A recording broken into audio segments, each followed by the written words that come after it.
Good evening, dear listener. I'm Marcus, and tonight we'll explore two possible paths that might lead you into the magical world. What if imagine a childhood where the impossible was merely mundane, where the very foundation of your home seemed to breathe with a quiet, ancient rhythm? You grew up in a house that leaned slightly to the left, a structure held together not by steel and mortar, but by generations of casual charms, layered one over the other like coats of varnish.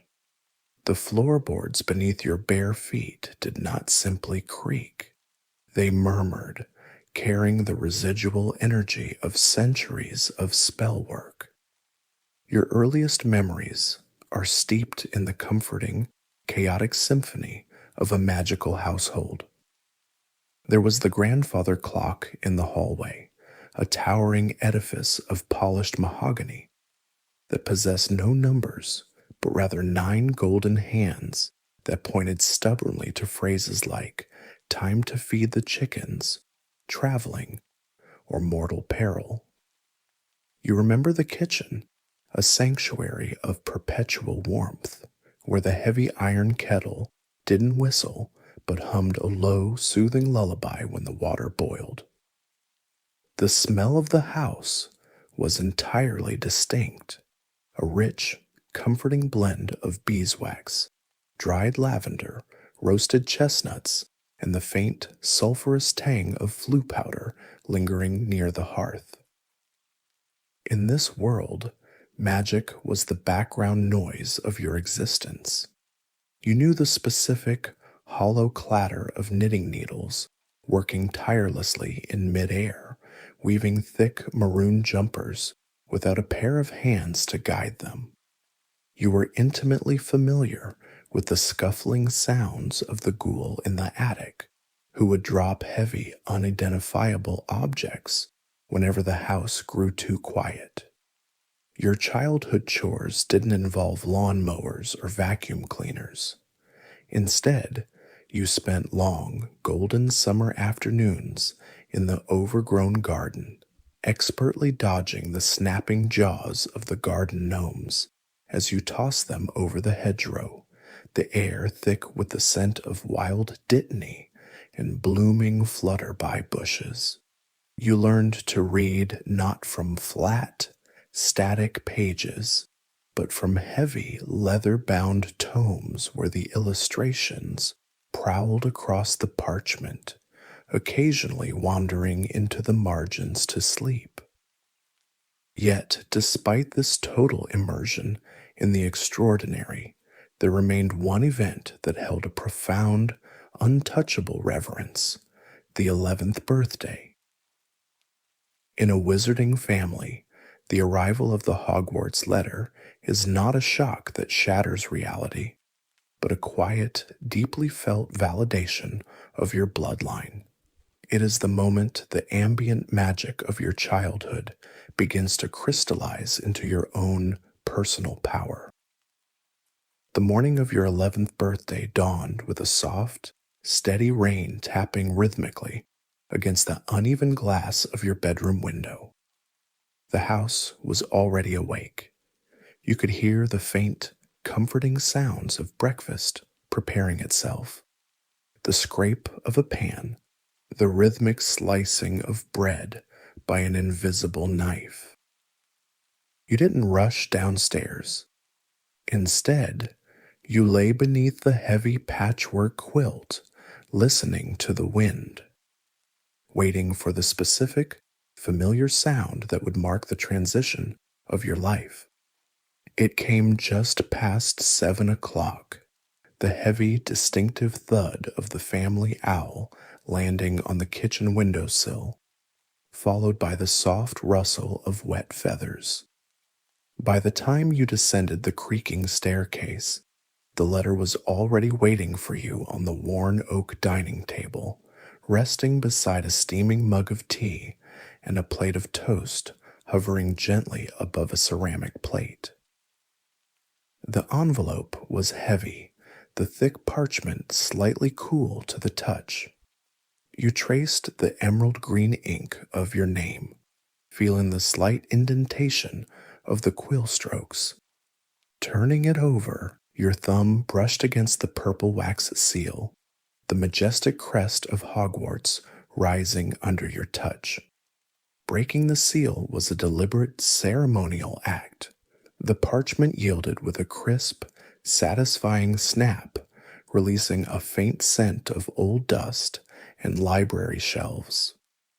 Reading the words, "We are pleased to inform you that you have a place at Hogwarts School of Witchcraft and Wizardry," brought no surprise, only a deep, settling warmth in the center of your chest.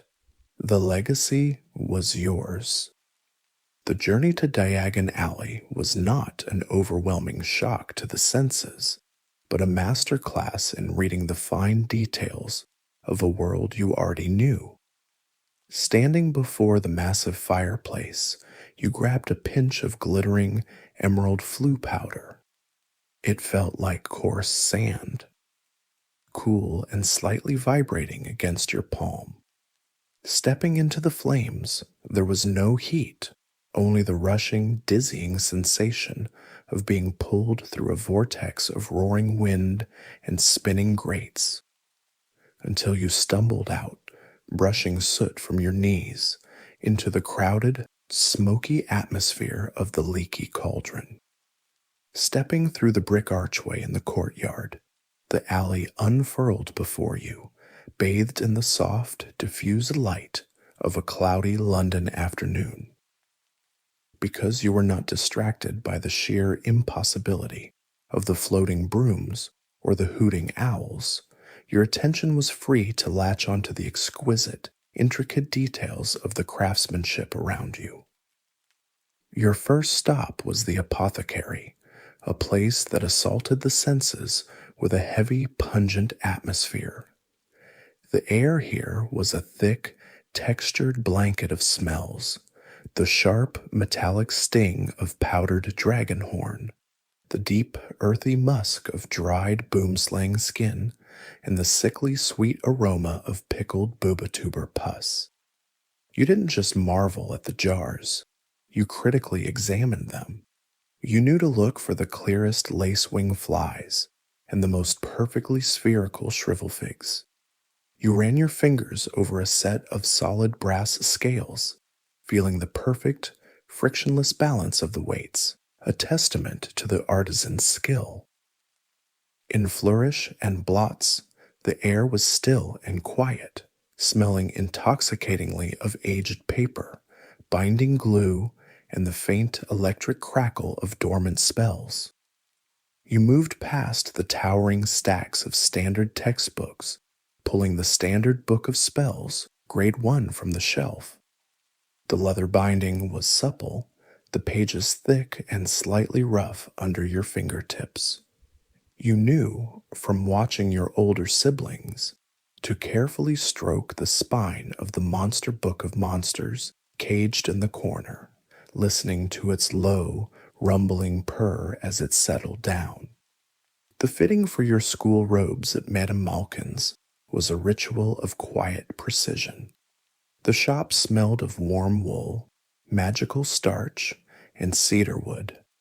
Standing on the stool, you closed your eyes, feeling the gentle phantom tugs of the enchanted measuring tapes as they zipped around your wrists and shoulders, the fabric falling around you with a heavy protective drape that signaled the end of childhood garments. But the true gravity of the day awaited in the narrow, dust-moated silence of Ollivanders. The shop was a stark contrast to the bustling alley. It smelled deeply of ancient forests, wood varnish, and a sharp, metallic ozone, like the air moments before a lightning strike. The thousands of narrow boxes stacked to the ceiling seemed to hum with a collective, waiting consciousness. When the frail, silver-eyed wandmaker finally handed you a slender piece of wood, perhaps 12 inches of supple ash or a rigid length of hawthorn, the world seemed to hold its breath. Your fingers closed around the polished wood. The connection was instantaneous and profound. A sudden rushing warmth surged from your chest, down your arm, and into the wand. A shower of silver sparks erupted from the tip, casting dancing shadows against the dusty shelves, illuminating the shop with a brilliant, starlight glow. In that quiet, glowing moment, holding the perfectly balanced weight of the wand, the transition was complete. You were no longer just a child living in a magical house. You were a wizard, standing at the threshold of the wider, ancient world, ready to take your place within it. With the wand resting securely in the deep inner pocket of your jacket, its residual warmth seeping faintly through the fabric, the walk back through Diagon Alley felt fundamentally altered. You were no longer an observer in your own world. You were an active participant. The final stop before retreating through the leaky cauldron was Aelop's Owl Emporium.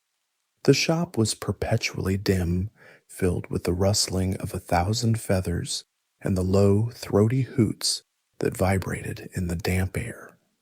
You walked past the great, imposing eagle owls and the tiny, nervous scops until your eyes met the unblinking amber gaze of a tawny owl. When its cage was secured atop your teetering trolley, the transaction felt less like a purchase and more like the beginning of a long, quiet partnership. The remaining weeks of August dissolved into a period of restless, thrumming anticipation. Your bedroom, already a sanctuary of magical eccentricity, was dominated by the presence of a heavy, brass-bound trunk at the foot of your bed. The air in the room grew thick with the scent of new leather, raw parchment, and the bitter metallic tang of iron gall ink.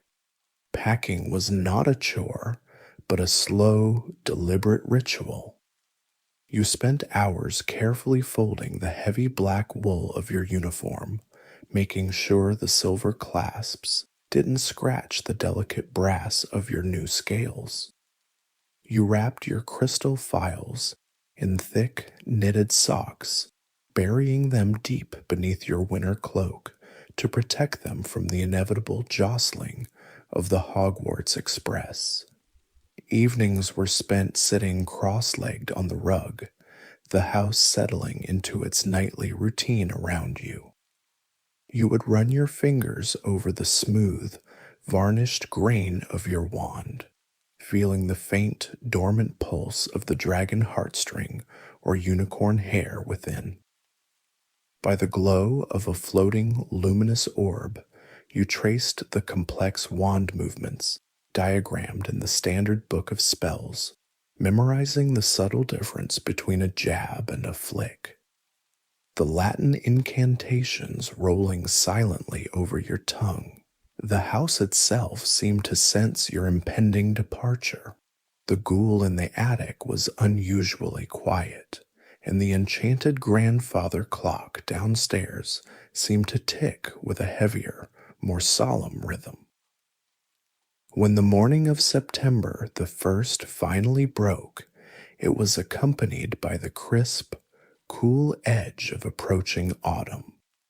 Breakfast was a chaotic, noisy affair. The kitchen smelled of sizzling bacon, strong tea, and the sharp scent of flue powder as last-minute items were summoned from the cellar. Your parents moved with practiced efficiency, your mother repeatedly checking that your name was magically embroidered into the colors of all your robes, while your father tapped the locks of your trunk with his wand, sealing them with a satisfying heavy clunk. Because dragging a massive trunk and a caged owl through the flue network was a recipe for disaster, your family opted for the journey to King's Cross via a ministry-approved, magically expanded car. The drive through the grey, drizzly streets of Muggle London was a surreal contrast to the vibrant reality waiting at the station. To you, the Muggles outside the windows looked like sleepwalkers, hurrying through their muted lives, entirely oblivious to the fact that just a few miles away, a scarlet steam engine was waiting to carry you into the heart of magic. Entering King's Cross Station, the sheer volume of the Muggle world washed over you. The screech of train brakes, the synthetic voices on the loudspeakers, the smell of damp coats and exhaust fumes. You navigated the bustling crowds with the quiet confidence of someone who knows a secret.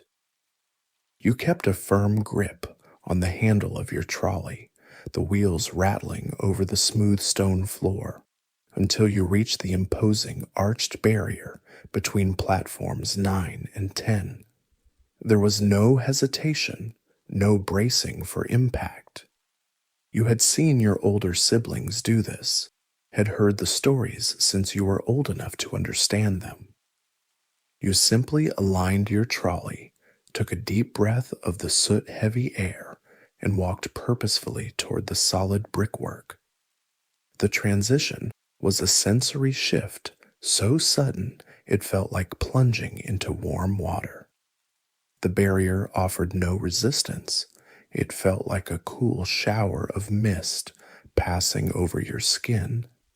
The dull echo of the Muggle station instantly vanished, replaced by the deafening, magnificent hiss of steam. You opened your eyes. The air was thick with white, billowing vapor that smelled intensely of hot iron, coal smoke, and the faint sweet aroma of melting chocolate frogs from a nearby vendor. Through the mist, the Hogwarts Express gleamed a brilliant, impossible scarlet, its brass fittings polished to a mirror shine.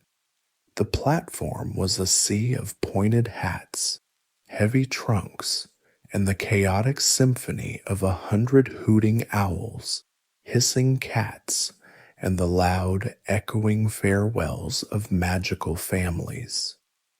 You pushed your trolley toward the heavy wooden doors of the nearest carriage, the steam curling around your ankles. Lifting your trunk up the iron steps, you caught the eye of the conductor, who gave you a knowing nod. As you stepped into the narrow, wood-paneled corridor, smelling the aged velvet of the seats and the lingering magic of generations of students before you, the realization finally settled into your bones. The waiting was over. The journey had begun. But now, imagine for a moment a childhood steeped in the profound quiet of the ordinary. You grew up in a house composed of right angles and predictable routines, nestled in a suburban street, where the most remarkable event was the seasonal changing of the leaves. Your room smelled of freshly laundered cotton, floor wax, and the faint metallic hum of a distant television set. Yet beneath this veneer of absolute normalcy, peculiar things happened around you, things that defied the rigid logic of the world. You remember being 7, reaching for a book on a shelf far too high, only to find it resting gently in your hands a second later, the air around your fingers tingling with a sensation like static electricity. You remember a dropped glass that did not shatter, but rather bounced upon the linoleum with a dull thud, leaving you staring in quiet bewilderment, while your parents reasoned it must have been made of sturdier stuff. You learned to keep these anomalies to yourself, wrapping them in a silent, solitary wonder. Then came the morning of your 11th birthday. It was a Tuesday, draped in the gray, persistent drizzle so characteristic of a British morning. The house was quiet, save for the rhythmic metallic clatter of the letterbox and the soft thud of post hitting the doormat. Among the crisp, white envelopes bearing bills and mundane birthday greetings lay an anomaly. It was heavy, heavier than any letter had a right to be. The parchment was thick, slightly yellowed, and textured with a rough grain that felt ancient against your fingertips. There were no stamps, no postmarks. Turning it over, you found a thick seal of purple wax, embossed with a majestic coat of arms, a lion, an eagle, a badger, and a snake, all encircling a large letter H. The ink on the front was a vibrant, shimmering emerald green, addressing you not just by your name, but detailing the exact location of your bedroom. The sheer impossibility of it made your breath catch in your throat. Breaking the wax yielded a crisp snap, releasing a faint scent of old dust and something metallic, like the air right before a thunderstorm. The revelation that followed shattered the boundaries of your world, leading to a day of profound dislocation and awe. Your introduction to Diagon Alley was not a casual stroll, but a descent into an overwhelming sensory tapestry. Stepping through the archway behind the leaky cauldron, a pub your parents couldn't even perceive until guided, was like stepping from a monochrome photograph into a vividly painted canvas. The cobblestones beneath your feet were uneven, polished smooth by centuries of pointed boots. The air was a thick, intoxicating blend of roasting dragonwood, the sharp, pungent tang of crushed asphodel from the apothecary, and the warm, buttery aroma wafting from the bakery. Every storefront defied gravity and logic. You stood mesmerized before a shop window filled with gleaming brass scales that seemed to balance themselves and copper cauldrons that emitted soft, colorful vapors. The sheer density of magic in the air made the hairs on your arms stand on end. A continuous, low-frequency hum that vibrated in your chest, telling you that after 11 years of pretending to be ordinary, you had finally come home. With your new wand secured safely within the inner pocket of your jacket, the rest of Diagon Alley unfolded not as a mere shopping trip, but as an initiation into a secret society hidden in plain sight. You remember the dense, intoxicating atmosphere inside Flourish and Blots, where the shelves seemed to groan under the weight of leather-bound tomes and scrolls of cracking parchment. The air was thick with the scent of aged paper, binding glue, and a faint electric crackle that suggested the books themselves were softly breathing. You ran your fingers over gold-embossed spines, marveling at the moving diagrams of celestial bodies and the intricate hand-painted illustrations of nocturnal beasts that seemed to blink when you weren't looking directly at them. Then came the fitting at Madame Malkin's robes for all occasions. Standing on a small wooden stool, you watched in quiet fascination as the magical measuring tapes zipped around your shoulders and knees entirely on their own, dictating numbers to a self-writing quill that scratched furiously on a floating clipboard. The heavy, dark fabric of your new school robes felt vastly different from the stiff denim and cotton you were used to. It draped around you with a comforting, protective weight, smelling faintly of lavender and cedarwood. By the time you dragged your heavy brass cauldron, your scales, and a trunk full of impossible things back through the leaky cauldron and out onto the damp, mundane pavement of London, you felt as though you were carrying a glowing secret in your chest. The remaining weeks of August stretched out in an agonizingly slow, quiet suspense. Your standard suburban bedroom had been entirely transformed by the presence of that heavy brass-bound trunk at the foot of your bed. The juxtaposition was jarring, yet endlessly fascinating.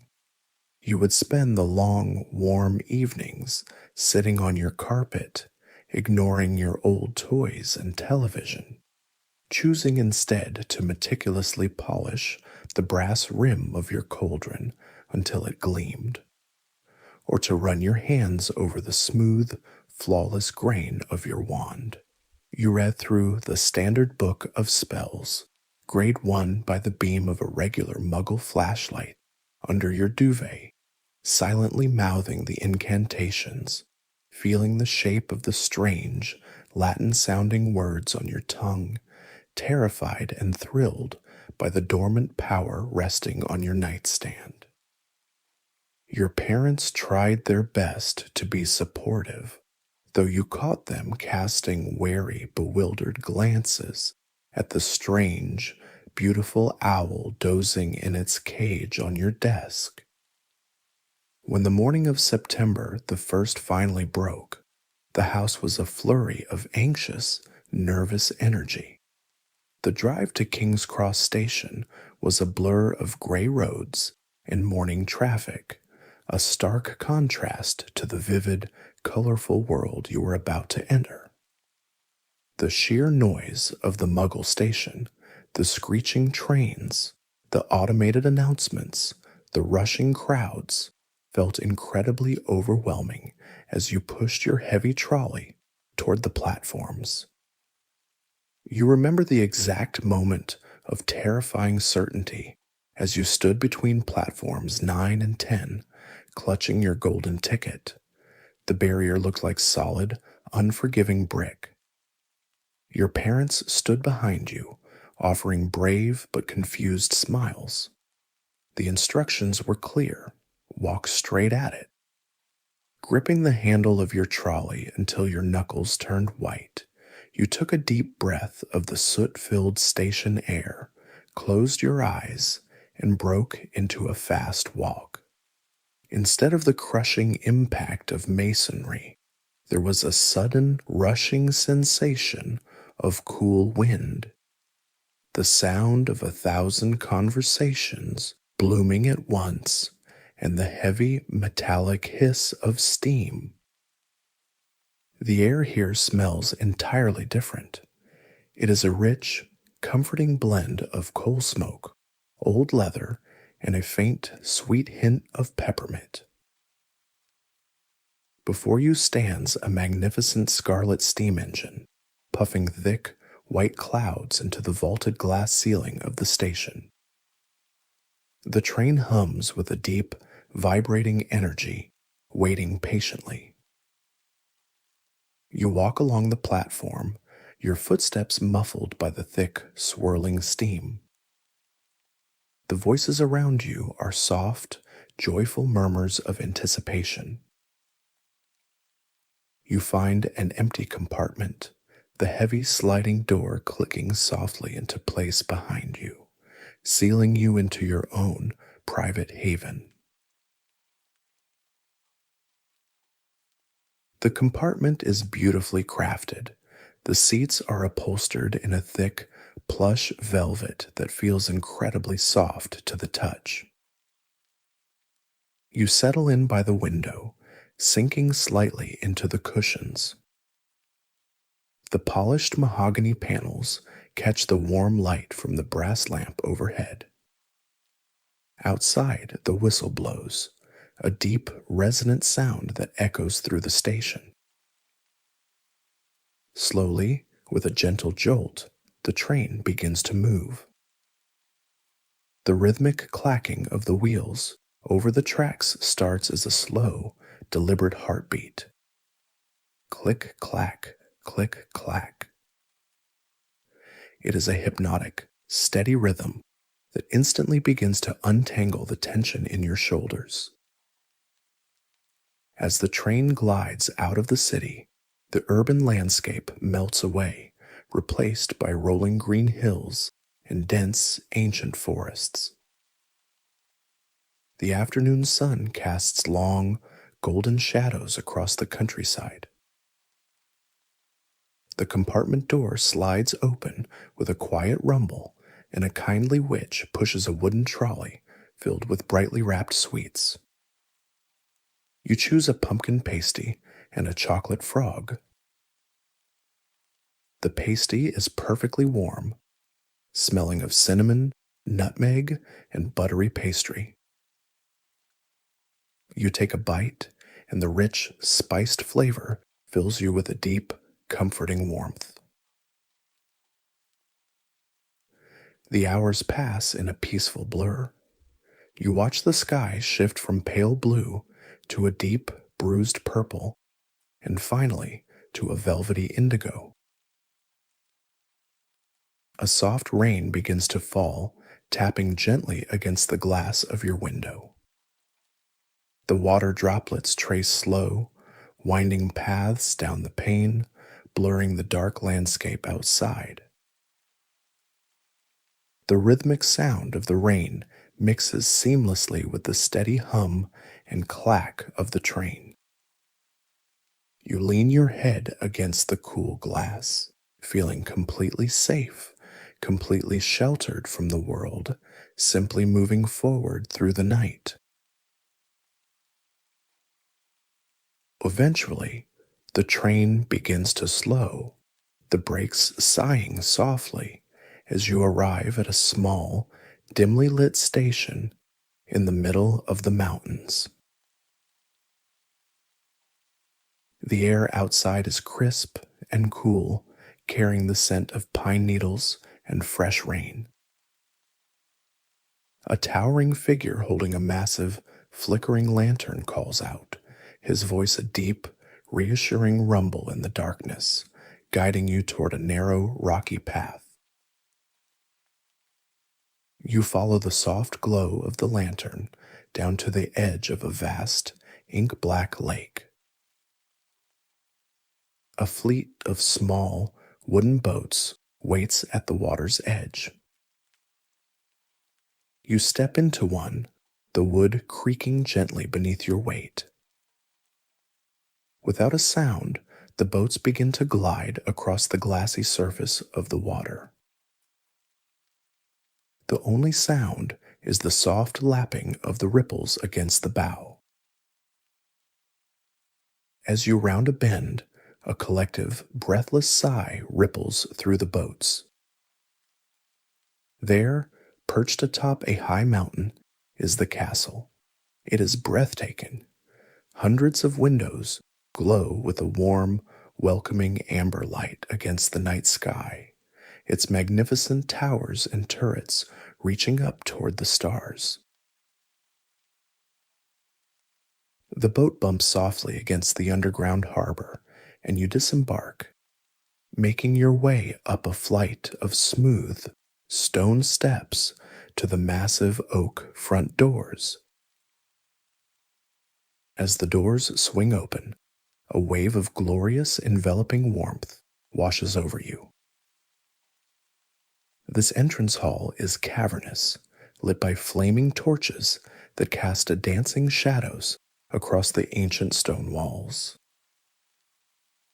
The air is filled with the mouth-watering aroma of roasted meats, baked bread, and caramelized sugar. You are led into the great hall, a room so vast and beautiful it feels like a dream. Thousands of candles float in midair, casting a gentle flickering light over 4 incredibly long wooden tables. You look up and see that there is no ceiling. Instead, you gaze directly into a clear, velvet black night sky, dusted with brilliant twinkling stars. The gentle hum of conversation fills the room, a comforting blanket of sound. At the front of the hall rests a simple wooden stool, and upon it, an ancient patched hat. When it is your turn, you walk forward and sit. The hat is placed upon your head, sliding down slightly to obscure your vision, cocooning you in darkness.